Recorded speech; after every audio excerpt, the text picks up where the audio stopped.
ప్రజాయుద్ధ నౌక, విప్లవ కవి, లెజెండరీ గద్దరన్న గారు నటించిన ఆఖరి చిత్రం ఉక్కు సత్యాగ్రహం సినిమా ఈ నెల 29వ తేదీన ప్రపంచవ్యాప్తంగా విడుదలవుతుంది. ఆ రిలీజ్ డేటు వివరాలు మీ ముందుంచడానికి మేము ఏర్పాటు చేసిన ఈ కార్యక్రమానికి విచ్చేసినటువంటి మీడియా మిత్రులందరకు నేను నిర్మాతగా, దర్శకుడిగా, నటుడిగా, రచయితగా, గాయకుడిగా చేతులెత్తి నమస్కరిస్తున్నాను. ఈ సినిమా తీసే ముందు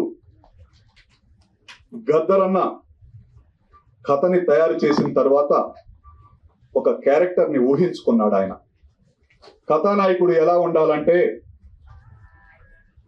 నీతికి, నిజాయితీకి నిలువెత్తు రూపం ఉండాలి. ఆ రూపాన్ని ఊహించుకొని కథని తయారు చేస్తే భారతదేశంలోనే నీతిమంతుడు, ప్రజల కోసం, తెలుగు ప్రజల కోసం అత్యంత విలువైన తన పదవికి తృణప్రాయంగా రాజీనామా చేసి ప్రజల కోసం అనునిత్యం పోరాడుతున్నటువంటి జేడి లక్ష్మీనారాయణ గారిని దృష్టిలో పెట్టుకొని, అలానే ఉద్యమాలు చేస్తున్న ఉద్యమకారులందరినీ దృష్టిలో పెట్టుకొని కథానాయకుడు క్యారెక్టర్ని ఆయన ఏర్పాటు చేశాడు. ఆయన క్యారెక్టర్ ఒక్కలమే చేయలేనని ఒక మహిళా ఐపీఎస్ క్యారెక్టర్ని కూడా సృష్టించాడు. ఇది నిజ జీవితానికి దగ్గరున్న ఉద్యమ చిత్రం. ఇప్పటి వరకు మీ ముందుకి డేటు ప్రకటించి రాలేకపోవటానికి అనేక కారణాలు. ఆయన చనిపోవటం కానీ, సెన్సార్ కార్యక్రమాలు కానీ ఎన్నో ఉన్నాయి. చివరి నిమిషంలో ఇంకా 48 గంటల తర్వాత ప్రపంచవ్యాప్తంగా ఈ సినిమా వస్తుందన్నారు. మీ అందరితోటి పాలు పంచుకోవటానికి ఏర్పాటు చేశాం. రియల్ కథానాయకుడు కాకుండా రియల్ కథానాయకుడు, గద్దరన్నకి, తెలుగు ప్రజలకి ఇష్టమైన వ్యక్తి, IPS officer Shri JD Lakshminarayana గారిని ఆహ్వానిస్తున్నాం. ఆయనను గాజువాకలో భూములు కోల్పోయిన నిర్వాసితుడు నా సోదరుడు జీకే రెడ్డి గారు దండ వేసి శాల్వా కప్పి ఆహ్వానించాల్సింది.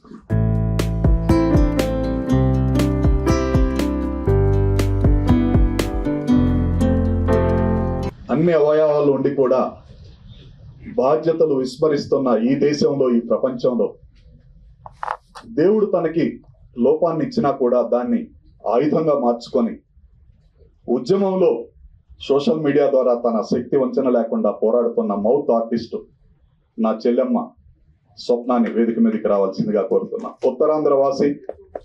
ఆ అమ్మాయి చాలా మందికి ఇన్స్పిరేషన్.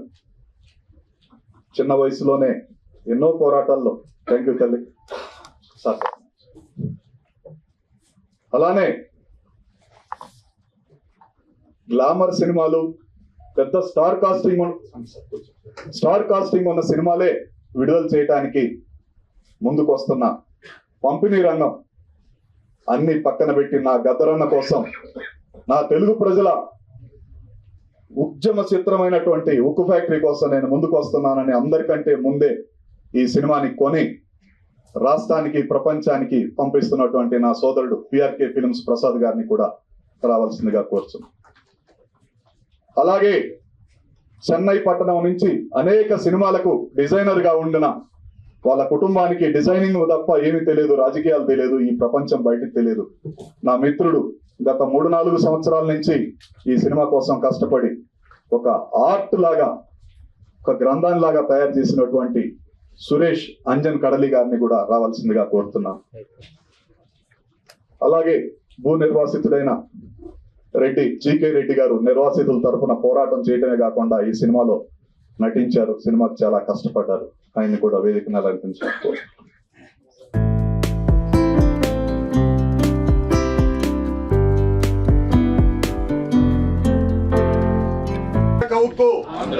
విశాఖ ఉక్కు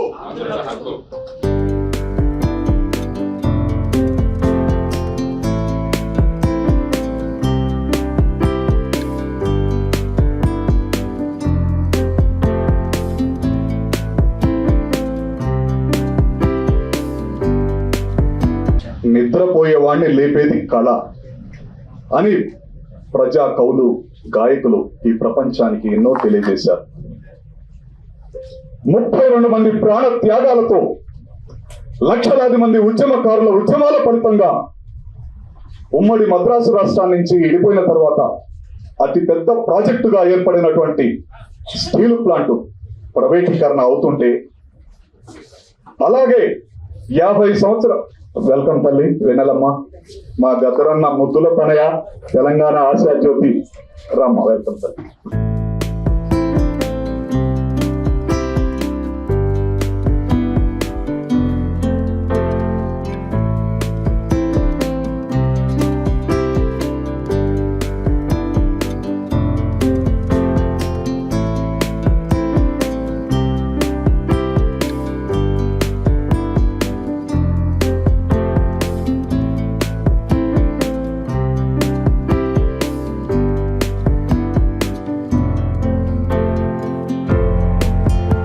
త్యాగాలతో, లక్షలాది మంది ఉద్యమాల ఫలితంగా ఆనాడు గద్దరన్న లాంటి విద్యార్థి నాయకుడు గద్దరన్న అనేక ప్రముఖులతోటి, ముఖ్యంగా తెలంగాణ గడ్డపై నుంచి ఉద్యమం స్టార్ట్ అయింది. ఉస్మానియా విశ్వవిద్యాలయంలో ఉద్యమం స్టార్ట్ అయింది. జార్జిరెడ్డి లాంటి వ్యక్తులు కూడా ఉద్యమానికి మద్దతుగా ఆ రోజు పోరాడారు. అంతేకాదు, అక్కడ 31 మంది విశాఖ స్టీల్ ప్లాంట్ కోసం చనిపోతే కాల్పుల్లో తెలంగాణకి చెందినటువంటి, జగిత్యాలకు చెందినటువంటి తహసీల్దార్ ఆఫీసులో పనిచేసే గవర్నమెంట్ ఉద్యోగి అయినటువంటి సాయిరెడ్డి కూడా ఆ రోజు ఆంధ్రప్రదేశ్ స్టీల్ ప్లాంట్ ప్రైవేటీకరణకి మద్దతుగా కాల్పుల్లో చనిపోయాడు. ఈ జనరేషన్ కి తెలియని ఎన్నో విషయాలు గద్దరన్న గారు ఈ సినిమాలో రాశాడు, పాడాడు, ఆడాడు. ఆయన చివరి రక్తపు బొట్టు వరకు కూడా ఎలా కష్టపడ్డాడో ఈ సినిమాలో కనపడుతుంది. ప్రజల కోసం ఆయన ఒక ప్రాంతానికి చెందిన వ్యక్తి కాదు, ప్రపంచానికి చెందిన వ్యక్తి. ఒక తెలంగాణ ప్రజలే కాదు, ఆంధ్రప్రదేశ్ లో కూడా ఆయనకి గుడి కట్టి ఆయన విగ్రహాన్ని పెట్టబోతున్నారంటే స్టీల్ ప్లాంట్ కోసం ఆయన ఎలాంటి పోరాటం చేశాడో ఈ రాష్ట్ర ప్రజలు, ఆ రాష్ట్ర ప్రజలు కూడా తెలుసుకునే రోజు ఇంకో 48 గంటల్లో ఉంది. ప్రియమైన సోదరులారా, విశాఖ ఉక్కు ఆంధ్రుల హక్కు నినాదంతో 32 మంది ప్రాణ త్యాగాలు చేసినటువంటి ఆ స్టీల్ ప్లాంట్ ను తుక్కు రేటుకి అమ్ముతుంటే, సమ్మెని జన్మ హక్కు రన్నో దాన్ని ఆపేటి మునగాడు ఎవడన్నా, సమ్మెని జన్మ హక్కు రన్నో దాన్ని ఆపేటి మునగాడు ఎవడన్నా, అన్నన్న మాయన్న కంపెనీ కూలన్నా, అన్నన్న మాయన్న కంపెనీ కూలన్నా, ఎన్నాళ్ళు ఈ బతుకు ఎదురు తిరగావన్నా, సమ్మెని జన్మ హక్కు రన్నో ఉక్కు ఫ్యాక్టరీ తల్లి, ఓహో ఉక్కు ఫ్యాక్టరీ తల్లి దుఃఖంలో ఉన్నది, విశాఖ సంద్రము శోకమై పొంగినాది అనే ఒక అద్భుతమైన చరిత్రలో నిలిచిపోయేటటువంటి ఒక పాటని, ఒక గ్రంథాన్ని, ఒక కళాఖండాన్ని ఈ చిత్రం ద్వారా అందించిన మహానుభావుడు గద్దరన్న ఈ చిత్రంలో కనపడబోతున్నాడు. ఇది ఆఖరి చిత్రం, ఆ మహానుభావుడికి అంకితం ఇచ్చాం. అలానే 32 మంది ప్రాణత్యాగాలు చేసిన వారికి కూడా ఈ చిత్రాన్ని అంకితం చేయటం జరిగింది. ఆయన కొనసాగింపుగా ఆయన కొన్ని షాట్లలో చేయలేకపోయినటువంటి సన్నివేశాన్ని, ఒక పాటలో మేము కోరుకున్న సన్నివేశాన్ని ఆయన ముద్దుల తనయ, ఆయన నిజమైన వారసురాలు, భయం అంటే తెలియని నా చెల్లెమ్మ వెన్నెలమ్మ, గద్దరన్న సమాధి తడి ఆరకముందే, ఆ పూలమాలలు వాడకముందే, అమ్మ ఇట్లా బ్యాలెన్స్ ఉందమ్మా, సినిమా సెన్సార్కి వెళ్తుంది, మీరు చేస్తే బాగుంటదేమో అని అడగలేక నేను అడిగితే, అన్నా నాన్నకి నిజమైన నివాళి అంటే ఇదన్నా, ప్రజల కోసం నేను పోరాడితే ఆయన ఆత్మ శాంతిస్తుందన్నా అని సినిమాలో అతిథి పాత్రలో ఒక సాంగ్ లో వెన్నెలమ్మ యాక్ట్ చేసింది. ఆమెకి లాల్ సలాం అమ్మ. ఆంధ్రప్రదేశ్ లో కూడా గద్దరన్న అభిమానులు వేలాది మంది కాదు, లక్షలాది మంది ఉన్నారు. త్వరలో లక్ష్మీనారాయణ సార్ గారు ప్రకటించబోయే కార్యక్రమాల ద్వారా కోట్లాది మంది మారుతారు. ఆయనని గుండెల్లో గుడి కట్టుకొని పూజిస్తారు. ఆయన పోరాటం వల్ల, లక్ష్మీనారాయణ గారి లాంటి సార్ పోరాటం వల్ల ఇప్పటికీ ప్రైవేటీకరణ చేయలేక కొంతమంది భయపడి ఆగిపోతున్నారు. ఆ పోరాటాన్ని చూడాలంటే ఈ వెండి తెర మీద చూసిన తర్వాత స్టీల్ ప్లాంట్ ప్రైవేటీకరణ ఎప్పటికీ జరగనివ్వమని సినిమాలో కళాకారులు చెప్తారు. ఆ కళాకారులు పోషించిన నిజ రూపంలోని ఆ క్యారెక్టర్ అయినటువంటి జేడి లక్ష్మీనారాయణ గారు ఆయన నిర్ణయం తీసుకుంటారు.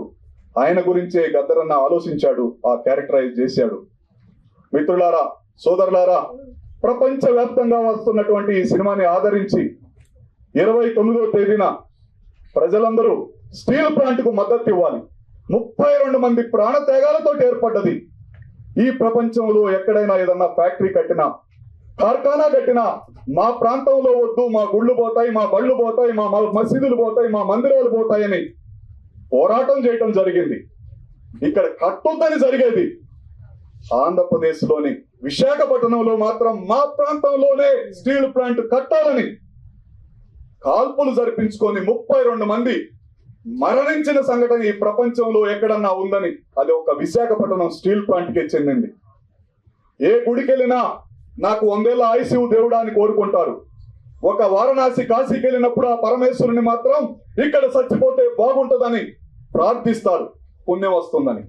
అలానే ఎక్కడైనా స్టీల్ ప్లాంట్ కట్టినా, ఏ ప్లాంట్ కట్టినా వద్దంటారు. ఒక విశాఖ వార్తలు మాత్రమే ఇక్కడ కట్టాలని ప్రాణాలు ఇచ్చారు.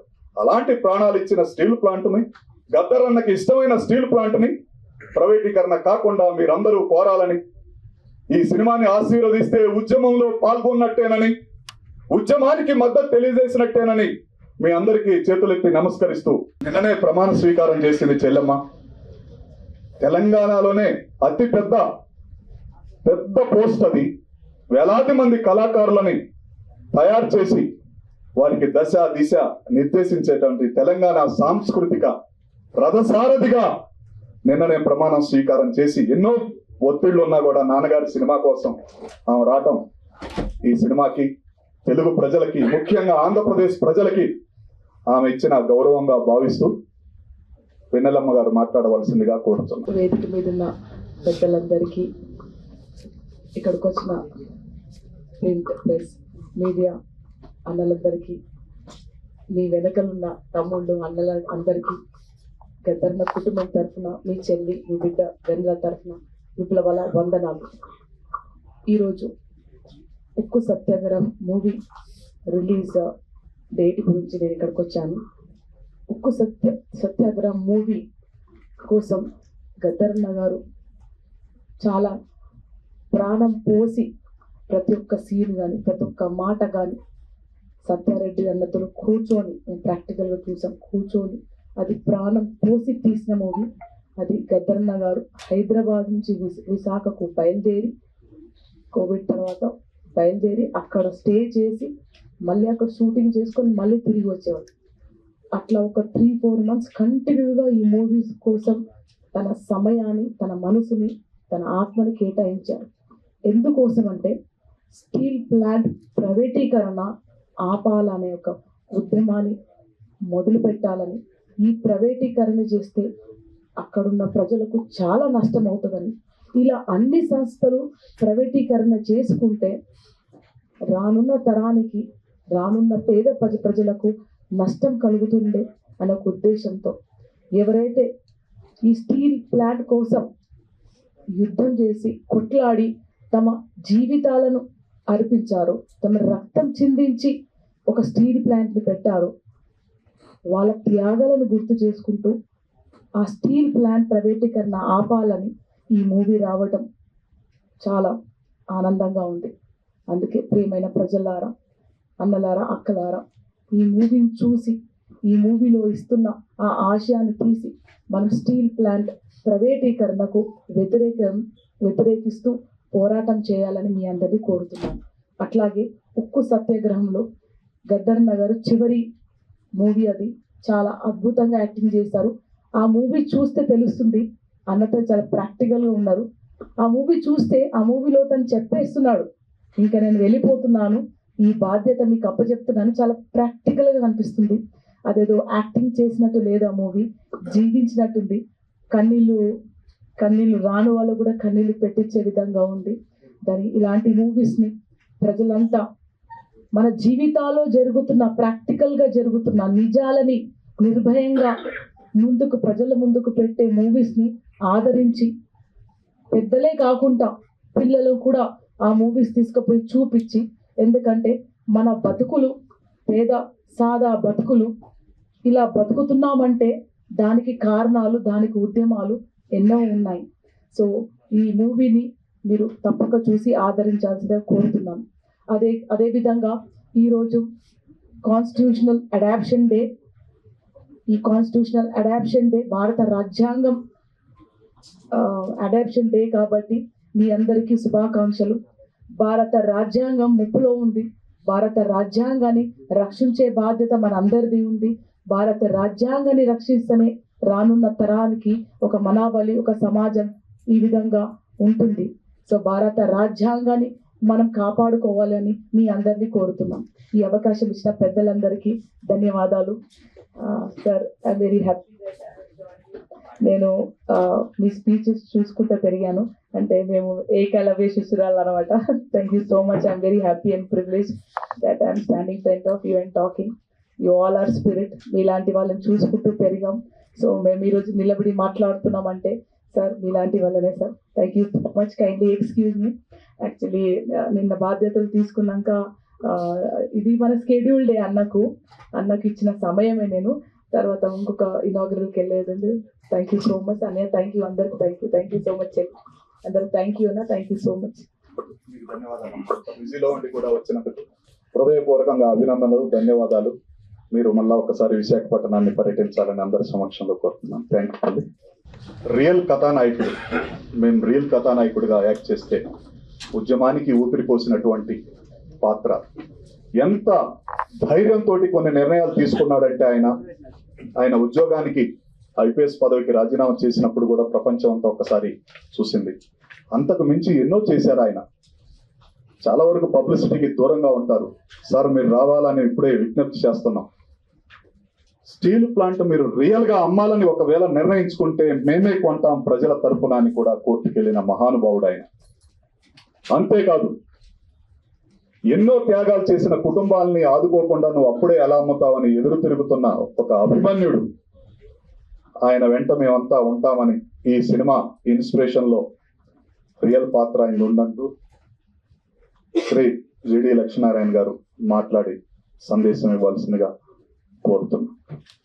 ఉక్కు సత్యాగ్రహం అన్న ఈ చలనచిత్రం ఈ నెల 29వ తారీఖున ప్రపంచవ్యాప్తంగా విడుదల కాబోతోంది.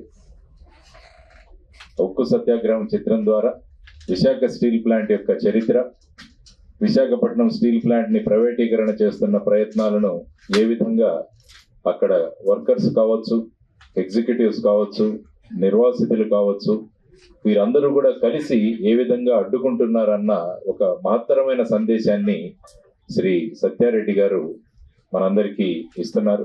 ఈరోజు ఈ చిత్రాన్ని కొద్ది భాగం చూసే అవకాశం కూడా నాకు కల్పించారు. చాలా ఇన్స్పిరేషనల్ గా ఉంది సినిమా. ఆయన ప్రధాన పాత్రను పోషించారు. చాలా గొప్ప ఇన్స్పిరేషన్. చూస్తుంటే ఈ థియేటర్లో ఎంతో గొప్ప, అందరికీ ఒక ఉద్రేకం, ఇందులో మనం కూడా భాగస్వాములు అవ్వాలన్న ఒక సంకల్పం కూడా వచ్చే విధంగా, దానితో పాటు ముఖ్యంగా గద్దర్ గారు ఆయన స్వయంగా నటించడం కూడా చాలా ముఖ్యమైన విషయం. ఎందుకంటే గద్దర్ గారు మంచి ఆప్తులు.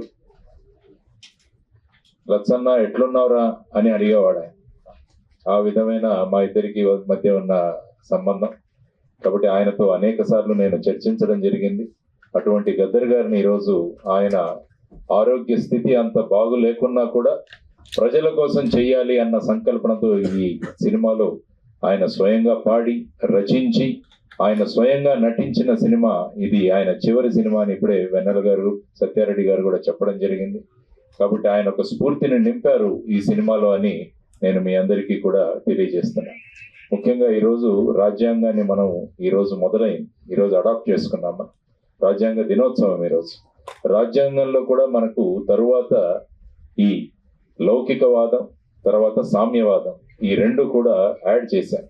అంటే సెక్యులర్, సోషలిస్ట్, ఈ రెండు కూడా తర్వాత 42వ అమెండ్మెంట్ లో యాడ్ చేయడం జరిగింది.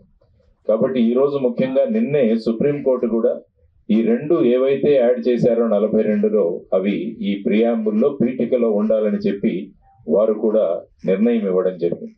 అందువల్ల ఇందులో ముఖ్యంగా చూసుకుంటే సోషలిజం అన్న కాన్సెప్ట్ ఏదైతే ఉందో, అంటే ఉత్పాదన లేకుంటే దేశంలో ఉన్న సంపద కేవలం కొంతమంది మాత్రం చేతుల్లోనే ఉండకూడదన్నది సోషలిజం. దానికి ప్రధానంగా మన పబ్లిక్ సెక్టర్ యూనిట్లు చాలా మహత్తరమైన భూమికను పోషిస్తాయి. అందుకనే మనం భారతదేశానికి స్వాతంత్రం వచ్చిన తర్వాత క్యాపిటలిస్టిక్ కాదు, ఈ విధంగా టోటల్ గా ప్రభుత్వం కాదు, మిక్స్డ్ ఎకానమీని మనం నిర్ణయించుకున్నాం. అంటే పబ్లిక్ సెక్టరు ప్రైవేట్ సెక్టరు రెండూ ఉంటాయి. ఆ విధంగా చేసుకుంటున్న సందర్భంలో మొట్టమొదటిసారిగా భారతదేశంలో ఒక పోర్టు ఉన్న ప్రాంతంలో స్టీల్ ప్లాంట్ పెట్టాలన్న సంకల్పన చేసిన తర్వాత ఆ స్టీల్ ప్లాంట్ ని మిగతా రాష్ట్రాలు, తమిళనాడు కావచ్చు, కర్ణాటక కావచ్చు, వాళ్ళ ప్రాంతాలకు తీసుకువెళ్లాలని ప్రయత్నం చేసిన సమయంలో అక్కడ అమృతరావు గారు అనే ఆయన గుంటూరు నుంచి వచ్చి అక్కడ నిరాహార దీక్ష చేయడం, ఆ తర్వాత విద్యార్థులు పెద్ద సంఖ్యలో పాల్గొనడం, ఆ తర్వాత మొత్తం అది కేవలం విశాఖపట్నానికి మాత్రమే కాదు, మొత్తం ఉమ్మడి ఆంధ్రప్రదేశ్ లో కూడా 32 మంది ప్రాణత్యాగాలు చేసిన సందర్భంలో చివరిగా ప్రభుత్వానికి విశాఖపట్నంలోని ఈ స్టీల్ ప్లాంట్ ఏర్పాటు చేసుకోవాల్సిన నిర్ణయం అప్పటి ప్రధాని ఇందిరాగాంధీ గారు తీసుకున్నారు. ఆ తరువాత అది బ్రహ్మాండంగా ముందుకు వెళ్ళి మంచి లాభాలలో నడుస్తున్న ఒక గొప్ప యూనిట్, పబ్లిక్ సెక్టర్ యూనిట్. ఆ తర్వాత అతి ఉత్తమమైన క్వాలిటీ ఉన్న స్టీల్ తయారు చేసే కర్మాగారం విశాఖపట్నం స్టీల్ ప్లాంట్. దాన్ని RINL కూడా అంటారు, రాష్ట్రీయ ఇస్పాత్ నిగమ్ లిమిటెడ్ అని చెప్పేసి. మీరు యాక్చువల్ గా చూసుకుంటే ప్రధానమంత్రి గారి ఆవాస్ యోజన అంటే ఇళ్లు కట్టించే దాంట్లో సుమారుగా 21,000 మెట్రిక్ టన్నులు విశాఖ స్టీల్. మీరు స్టాచ్యూ ఆఫ్ యూనిటీ అని సర్దార్ వల్లభాయ్ పటేల్ స్టాచ్యూ చూస్తారు అక్కడ నర్మదా నది ఒడ్డున, అందులో సుమారుగా 2,500 మెట్రిక్ టన్నులు విశాఖ స్టీల్. ఆ తర్వాత అటల్ టనల్ అని జమ్మూని కాశ్మీర్ ని కనెక్ట్ చేస్తూ ఒక టనల్ ఏర్పాటు చేయడం, దానిలో కూడా సుమారుగా 3,000 మెట్రిక్ టన్నులు మన విశాఖ స్టీల్. కాబట్టి ఇంత నాణ్యమైన విశాఖ స్టీల్ ని ఎవరో చేతిలో ప్రైవేటైజ్ చేద్దాము అంటే ఎవరు ఒప్పుకోవడం లేదు. ఎందుకంటే విశాఖ ఉక్కు ఆంధ్రుల హక్కు అని మొదలైన ఈ విశాఖపట్నం స్టీల్ ప్లాంట్ ఇప్పుడు విశాఖ ఉక్కు తెలుగు వారి గుండె చప్పుడు మాత్రమే కాకుండా భారతదేశ గుండె చప్పుడుగా కూడా మారింది. కాబట్టి దీనిని ప్రభుత్వ రంగ సంస్థగానే పెట్టాలి అన్న సంకల్పం అందరిలో ఉంది. దానికోసం సత్యారెడ్డి గారు ఈరోజు ఆ మొత్తం విషయాలన్నింటినీ కూడా ఈ చలనచిత్రం ద్వారా మనకు అందించడం జరిగింది. కోర్టులలో వెళ్ళి ఈ ప్రైవేటైజేషన్ కాకూడదు అన్న విధంగా ఒక పబ్లిక్ ఇంట్రెస్ట్ లిటిగేషన్ ద్వారా మేము కూడా పోరాడుతున్నాం అందులో.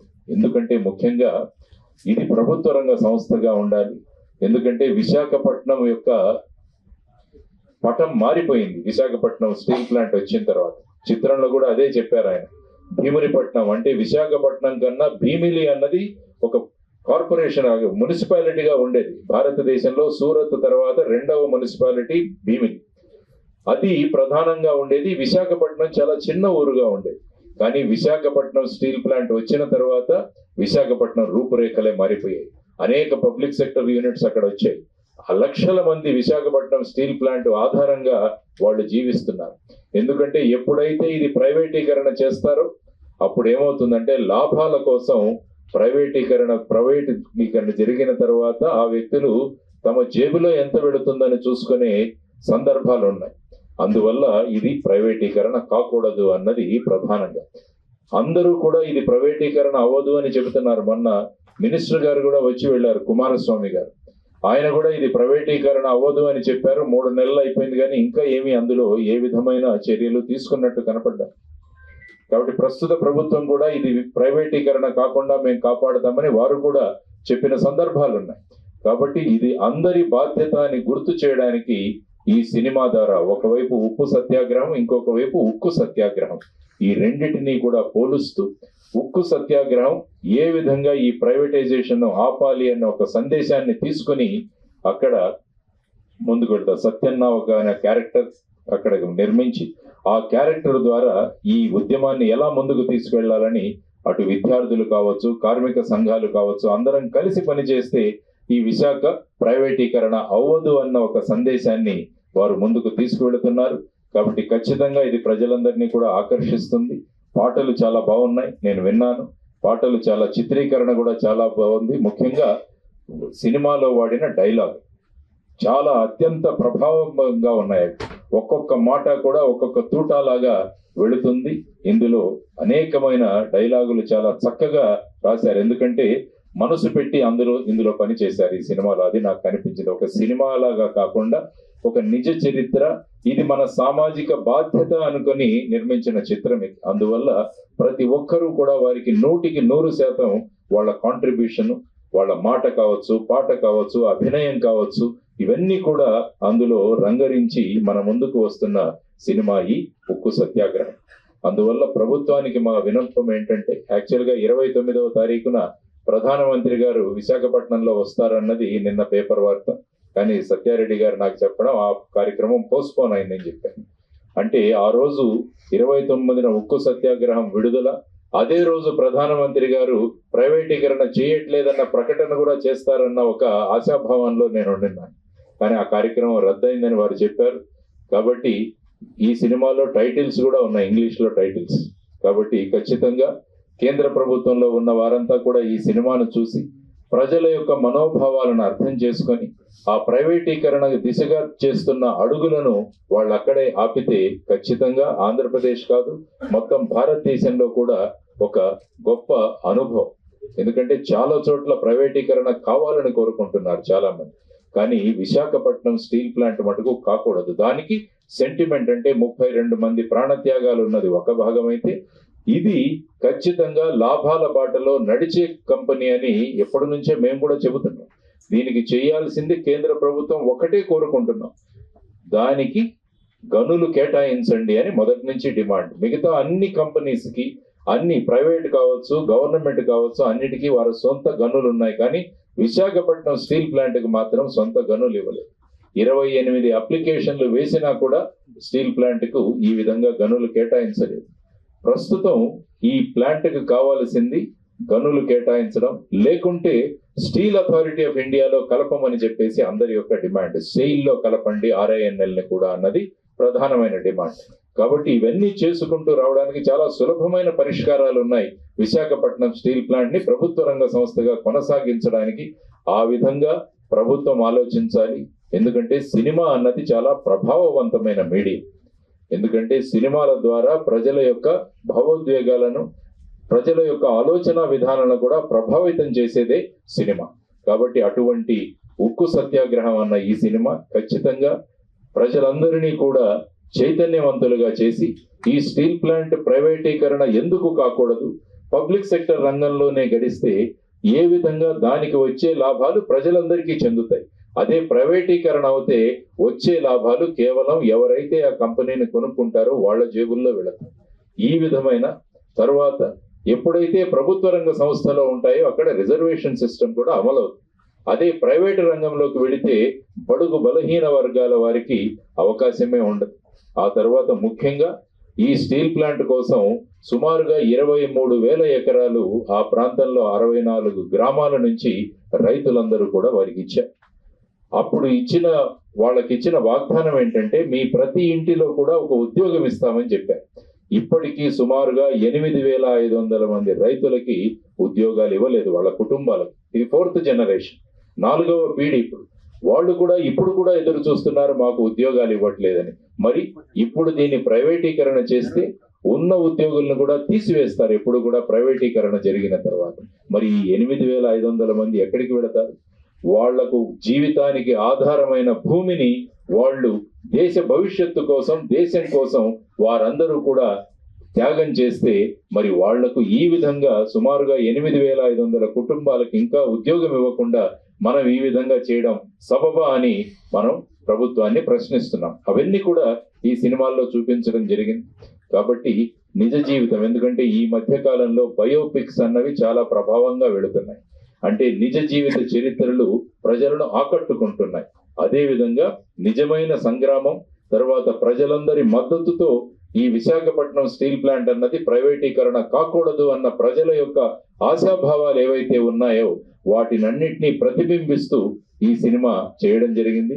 ఈ సందర్భంగా నేను మిత్రుడు సత్యారెడ్డి గారిని అభినందిస్తున్నాను. ఎందుకంటే ఇటువంటి విషయం తీసుకొని ఎంతో ప్రభావవంతంగా ఈ సినిమాను, ఈ చలనచిత్రాన్ని నిర్మించినందుకు, ఆ తర్వాత ఇది ఒక కమర్షియల్ సినిమా అయితే కాదు కానీ ఇది మన జీవితాలతో ముడిపడిన సినిమా కాబట్టి అందరూ కూడా ఒక సామాజిక బాధ్యత అని ఈ సినిమా ఖచ్చితంగా వెళ్ళి చూడాలి అని నేను మనస్ఫూర్తిగా కోరుకుంటున్నాను. ఎందుకంటే ఇటువంటి విషయాలు విద్యార్థులకు తెలియాలి, భావి తరాలకు తెలియాలి. పోరాటం చేసి ఏ విధంగా మనం ఈ స్టీల్ ప్లాంట్ ని తెచ్చుకున్నామన్న విషయం వాళ్ళకు తెలియాలి. దేశం యొక్క భవిష్యత్తు ఎలా ఉండాలన్న ఒక ఆలోచనలు కూడా వాళ్ళు రేకెత్తించే ఈ సినిమా ఉక్కు సత్యాగ్రహం బ్రహ్మాండమైన విజయాన్ని చవి చూస్తుందని, ఖచ్చితంగా మీరందరూ కూడా ఆదరిస్తారని మనస్ఫూర్తిగా తెలియజేసుకుంటూ, అందరం కలిసి ఈ విశాఖపట్నం స్టీల్ ప్లాంట్ ఎప్పటికీ ప్రైవేటీకరణ కాకుండా ప్రభుత్వ రంగ సంస్థగా ఉంటూ లాభాలలో నడిచే విధంగా ప్రభుత్వాలు నిర్ణయం తీసుకోవాలని చెప్పి మనస్ఫూర్తిగా కోరుకుంటూ, మరి ఒకసారి శ్రీ సత్యారెడ్డి గారికి, గద్దర్ గారికి, ఆ తర్వాత ఈ సినిమాలో వాళ్ళు నటించలేదు. జనరల్ గా సినిమా అంటే నటిస్తారు, ఇది నిజ జీవితంతో ముడిపడిన సినిమా కాబట్టి వాళ్ళందరూ కూడా వారి 100% ఇచ్చి జీవించి ఈ సినిమాను చాలా చక్కగా నిర్మించారు. కాబట్టి మీ అందరి తరపున మీడియా ద్వారా ప్రజలందరికీ నేను చేస్తున్న విన్నపం, ఈ చలనచిత్రాన్ని ఖచ్చితంగా వీక్షించండి, మీ యొక్క అభిప్రాయాన్ని తెలియజేయండి. విశాఖ ఉక్కు ప్రైవేటీకరణ కాకుండా ప్రభుత్వ రంగ సంస్థగానే కొనసాగించే విధంగా ప్రభుత్వం చర్యలు తీసుకోవాలని మీరందరూ కూడా గొంతు విప్పిన రోజు ఖచ్చితంగా అది జరుగుతుందని నేను ఆశిస్తూ మరి ఒకసారి శ్రీ సత్యారెడ్డి గారికి అభినందనలు తెలియజేస్తూ ముగిస్తున్నాను. ధన్యవాదాలు. జై హింద్.